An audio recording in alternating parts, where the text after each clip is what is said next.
First things first, Ryan and I are doing a Q&A.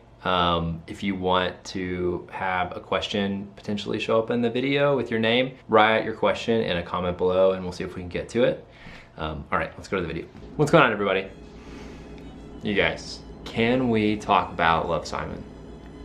Like legally, can I? Am I allowed to talk about that? No. We saw the movie last night and I wanted to talk about it. It was such a good movie, and if you haven't seen it yet, I mean, unsponsored here, go see the movie. It was really good. If you have not seen Love, Simon yet, then I would just click away and not watch this. But if you have seen the movie, then yes, you can keep watching and kind of share your thoughts as well. The first thing that I really noticed when I walked in was that it was a complete variety of people sitting in the theater. Straight, older, younger, gay, lesbian, literally everybody in the film. And that, when I walked in, I was like, wow, this is a gay movie that's a popular gay movie right now. This is culture for us. This is so cool. I guess I'm just gonna kind of start with the movie and how I kind of remember it and things that stood out to me. First of all, Nick Robinson, the guy that plays Simon, amazing.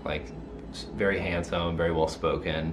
Look up to him a lot, and thought this was an amazing representation of his work. One thing that was crazy to me is that I know a lot of people that were kind of in this situation where somebody is gay and they feel like they probably could tell their family, right? They know their family is going to accept them, but they just want to do it on their own time, and it's not that's something that they feel like they should have to do. Think about the fact that no matter where we go, no matter what we're doing, and I've said this before, you never stop coming out. I mean, you're coming out for the rest of your life, right? I mean, you meet new people that want to know more about you and you tell them you have a partner that's a man, that's automatically you confessing to someone again that you're gay. It's not necessarily saying, hey, I'm gay, but it is. I mean, and people will be shocked and people will be surprised, and you still have to gauge reactions and things like that for your whole life. And it's annoying that that's something that has to be done, but it's true. What if straight people had to do the same thing? I'm actually straight, and it's kind of honestly becoming that way, right? I have something I need to tell you. Mom, there's something I have to tell you. Can we talk? Yeah.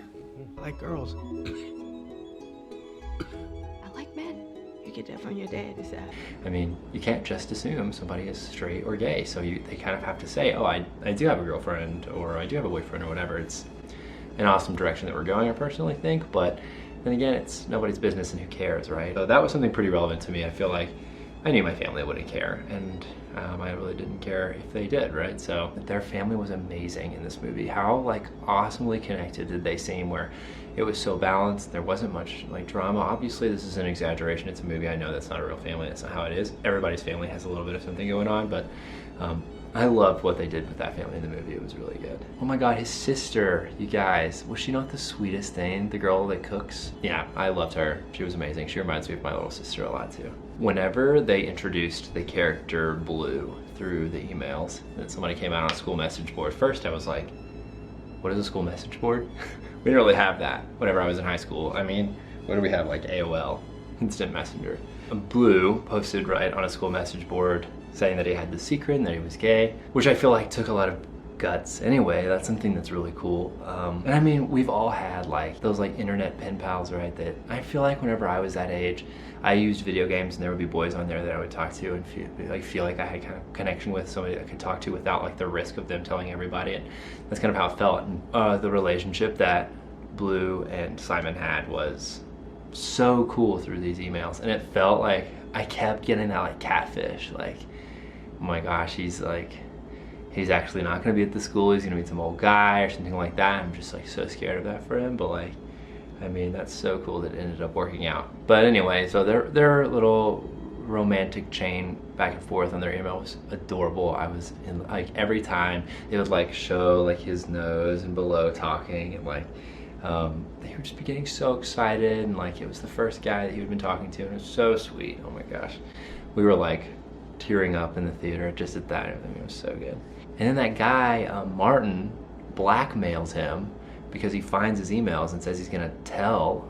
That was insane. I don't know. So I mean, I feel like, what do you do? Like, he was so scared to tell anyone. He was afraid to go get help, because if he said to somebody, hey, this person has emails about me that we're starting to share, they're gonna say, well, what are those emails about? And that's just not something he's ready to do. And like, he's still being forced to do it no matter what by Martin. I think he could have communicated better with Martin and been like, I don't think you really understand what you're doing. And I think instead he just kind of kept it off and was scared. But I mean, what else would a teenage gay kid do that's scared of coming out? Like, I think that he was actually handling things how every kid would handle them.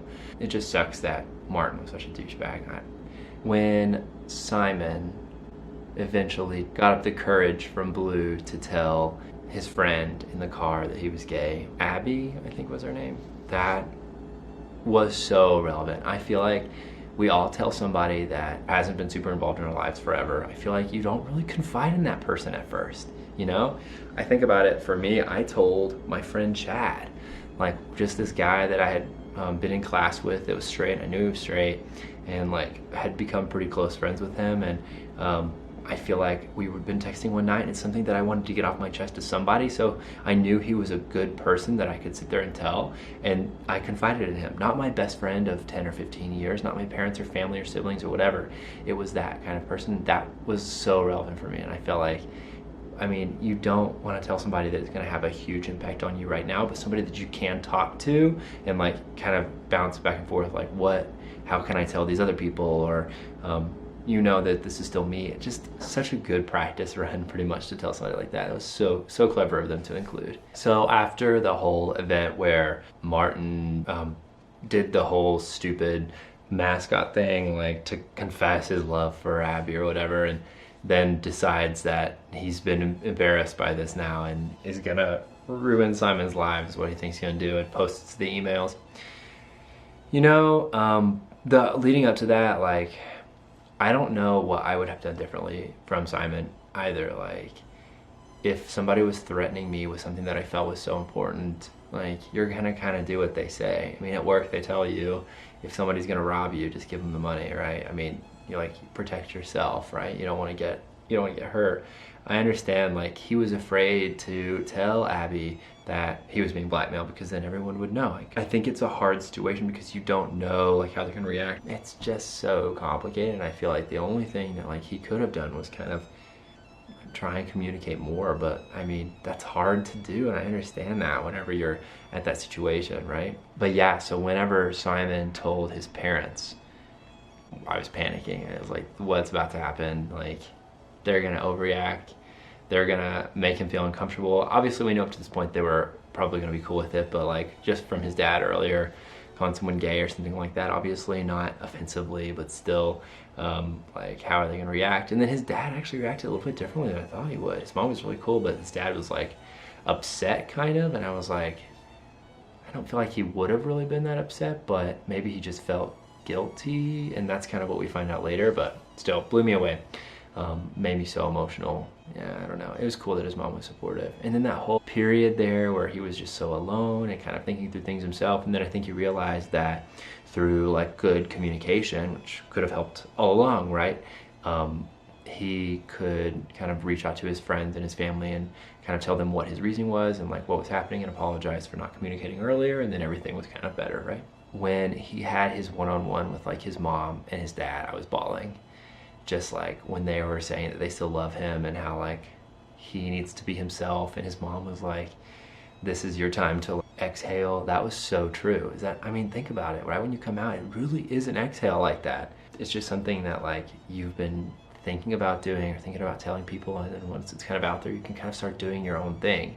When he was trying on all the like gay shirts, like something tighter and not so just bland, it was so funny. It's so true though. Like, you can do whatever you want to now. Like, you don't have to worry about what other people think, because I mean, who cares, right? You're just being yourself. And then, oh my God, at the end, when he was on the Ferris wheel, I thought the whole time that it was gonna be one of these sad ending movies where no one comes, and it's like a lesson about like, you don't need another guy, like you can be happy and be gay by yourself. Like, I get it, yes you can, but I so badly wanted somebody to come up and sit next to him. When Blue actually did come out and sit next to him, like, we were all just like weeping. the kid was they were, I mean, just an adorable couple of kids that, I mean, it was just like to think about like their whole email chain going back and forth, and like one inspiring the other to come out to some people, and then like when Simon had the whole thing happen and like wasn't going to be able to talk to him anymore, how much he was devastated by it and how much he thought he was in love. It was just so sweet. I love the fact that it showed afterwards them hanging out, going to school together, and just going into it open-minded and holding hands and at school and stuff like that. So sweet. It made me so happy. No, I loved it. It was such a good movie, you guys. I really did think so. And I think that it shows the progression of our community, right? Like, think about 30 years ago, this movie would have done so bad. This would not have been even produced. Like, no one would have watched this because it would have been kind of like taboo almost. So I do think the movie has a lot of valuable lessons. Like, we've come a long way, right? But there's still a certain way to go, right? Kids are still getting bullied, and like it's still a hard decision for someone to make to come out. Like, it's not something that's that easy still. If you're not gay and you have someone that's coming out, like, just respect them, like respect their privacy. Understand that it may not be a big deal to your family, it may not be a big deal to you, but it is a big deal to them. So kind of respect that and let them have that. And then if you are gay, just take your time, do it at your own rate. But just know that once you do it, it is great, okay? Obviously, come out when it's safe for you. Don't come out if it's something that you know is going to be threatening to you. Know that there are people out there, there's family for you, no matter where you go, okay? They may not be your biological family, but the community itself will be your family. My gosh, such cute kids. Where were all these hot guys at my high school? Like, no, there were none. Obviously, I was in school in Arkansas, but geez, would have made it a lot easier for me to come out. And I knew as they were emailing back and forth and it was swapping up between different people that it wasn't gonna be, I was suspecting that it was gonna be very obvious at the end, like who it was, but whenever it was like revealing each guy, I was like, not him, it can't be him, because there's gotta be another one, and like I thought I had it figured out, but no, I didn't. Whenever he walked up on the, to the Ferris wheel, I was blown away. I was so excited that it was him. We all were like squealing. So I wanna say, love Simon, movie, producer, cast, everybody, fantastic job. I love the movie. If you haven't seen it yet, definitely, I would recommend go seeing it. Definitely, it's worth it, okay? What are your thoughts on the movie? What are some things that you feel like hit close to home for you? I'm interested to see what you have to say. Put those in the comments down below. I want to read those. I'm making a new video with my boyfriend, Ryan. We're doing a Q&A, so if you have any questions that you want us to answer, post those in the comments below as well, and we'll see how many of those we can get to. So expect a new video soon. Hope you guys like this kind of review sit and talk video, but I mean, if you do, give it a thumbs up. All right, I'll see you guys soon. Remember, never stop learning.